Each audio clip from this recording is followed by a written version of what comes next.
Assalamualaikum warahmatullahi wabarakatuh. Selamat bertemu kelas 12 IPA. Materi kita hari ini adalah sambungan dari reaksi elektrolisis, khususnya yaitu reaksi yang terjadi pada anoda. Pastinya reaksi yang terjadi di sana adalah reaksi oksidasi. Sama seperti yang Ibu terangkan kemarin, ada beberapa aturan atau rumus yang bisa Ananda pedomani untuk menyelesaikan reaksi-reaksi yang terjadi pada anoda nantinya. Sebelum itu, Ibu mau menerangkan yang namanya elektroda inner dulu. Elektroda inner. Elektroda itu terbuat dari logam. Ya, ada namanya elektroda inner, berarti nanti elektroda itu tidak mau bereaksi, tapi hanya menyediakan dirinya sebagai tempat terjadinya reaksi oksidasi tersebut. Yang mana yang elektroda inner, yaitu PT platina, C karbon, AU adalah aurum atau emas. Jadi PT Chau ini harus ingat adalah elektroda inner. Yang mana contohnya yang tidak elektroda inner? Contoh yang tidak inner, ya tentu selain logam yang tiga tersebut, misalnya Fe. Nah ini kan besi tidak inner.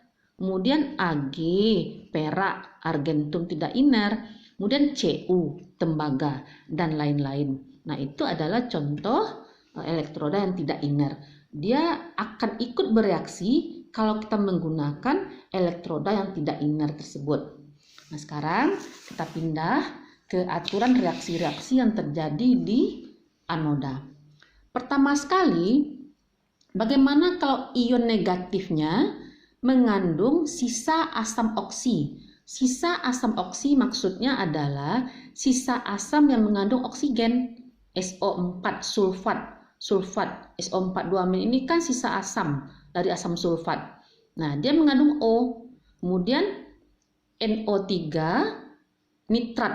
Nah, dia juga mengandung oksigen. Maka reaksi yang terjadi nanti di anoda adalah 2H2O menjadi 4H+ tambah 4E tambah O2. Ibu contohkan reaksi elektrolisis pada H2SO4. Nah, pada awalnya tentu terjadi reaksi ionisasi pada H2SO4 seperti yang Ibu terangkan kemarin. Jadi H2SO4 ya, ini menjadi 2H+ tambah SO4 2-. Nah, kita sudah belajar reaksi di katoda kemarin. Reaksi di katoda, perhatikan kata Ibu adalah ion positifnya. Dia 2H+, maka rumusnya yang terjadi adalah untuk reaksi di katoda ini adalah 2H+ tambah 2E menjadi H2. Nah, itu kemarin ya muncul di katoda ini adalah gas H2. Nah, kemudian untuk reaksi di anoda, kita kan mau membuat reaksi di anoda lagi, maka perhatikan, garis bawahi pembicaraan Ibu, perhatikan elektroda yang digunakan, apakah inner atau tidak. Kalau elektrodanya inner, di sini kan C, berarti kan inner ya, berarti aman, dia tidak ikut bereaksi. Barulah kita perhatikan ion negatifnya. Ulangi ya, perhatikan dulu elektroda yang dipakai. Kalau dia inner, berarti aman. Baru perhatikan ion negatif. Ternyata di sini ion negatifnya adalah SO4 2-, berarti dia adalah asam oksi. Maka reaksi yang terjadi di anoda adalah sesuai rumus yang Ibu tunjuk ini. Nah, maka reaksi di anodanya adalah 2H2O menjadi 4H+ tambah 4E tambah O2. Muncul juga gas oksigen di sini. Nah, itu peraturan yang pertama. Yang kedua sekarang, bagaimana kalau ion negatifnya itu adalah ion Cl-, Br-, I-. Maka rumusnya secara umum nanti adalah reaksi yang terjadi di anoda 2X- menjadi X2 tambah 2E. Kita berikan contoh elektrolisis larutan Ki, elektroda C masih menggunakan elektroda inner. Awalnya tentu reaksi ionisasi ya dari Ki. Ionisasi dari Ki. Ki, larutan Ki menjadi K plus tambah I min. Reaksi di katoda Anda sudah pelajari kemarin. K plus. K ini termasuk golongan 1A. Maka di sini nanti yang bereaksi adalah air, ya. Yang bereaksi adalah air. Maka rumusnya menjadi, nanti menjadi 2H2O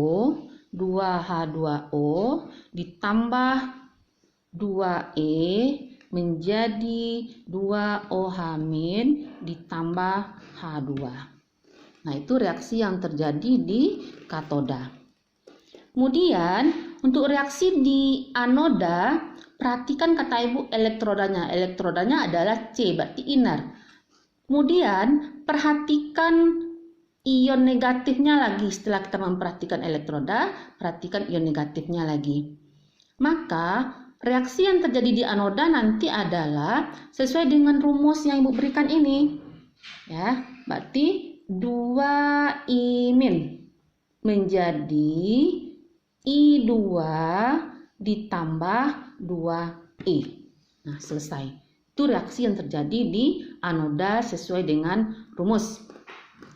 Yang ketiga, bagaimana kalau ion negatifnya nanti itu adalah ion hidroksida, OH-.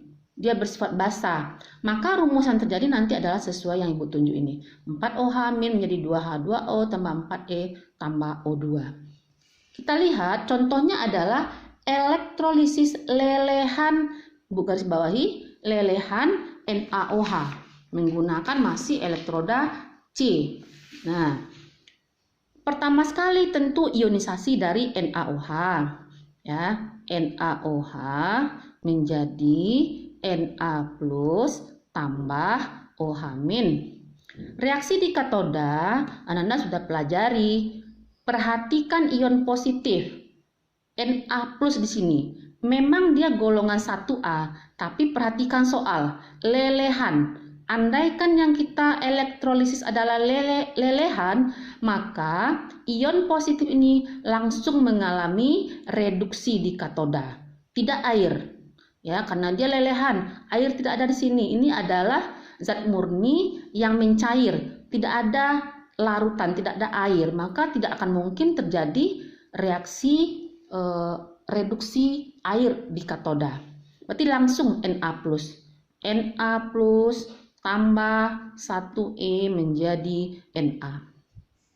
Nah, kemudian reaksi di anoda, karena di sini OH-, elektronnya C, maka sesuai rumus reaksi yang terjadi di anoda, 4OH- menjadi 2H2O tambah 4E ditambah O2. Muncul gas di anoda. Itu adalah peraturan yang ketiga. Sekarang yang terakhir, perhatikan. Seperti yang Bu sampaikan, bahwa aplikasi dari elektrolisis itu adalah proses penyepuhan. Bisa juga pemurnian logam. Tapi yang ada di sekeliling kita kan proses penyepuhan. Ada aturannya di sini. Kalau kita melakukan penyepuhan, maka yang kita gunakan sebagai anodenya adalah logam pelapis atau logam yang tidak murni.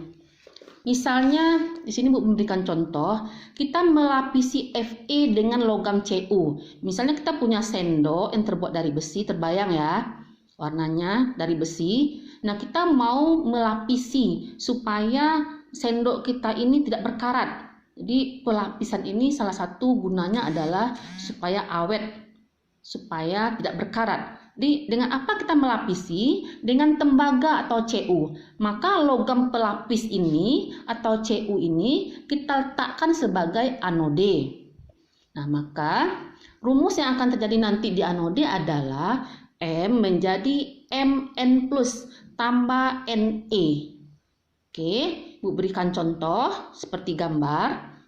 Kalau kita menggunakan pelapisnya tembaga atau Cu, maka elektrolit yang kita pakai adalah CuSO4. Ya.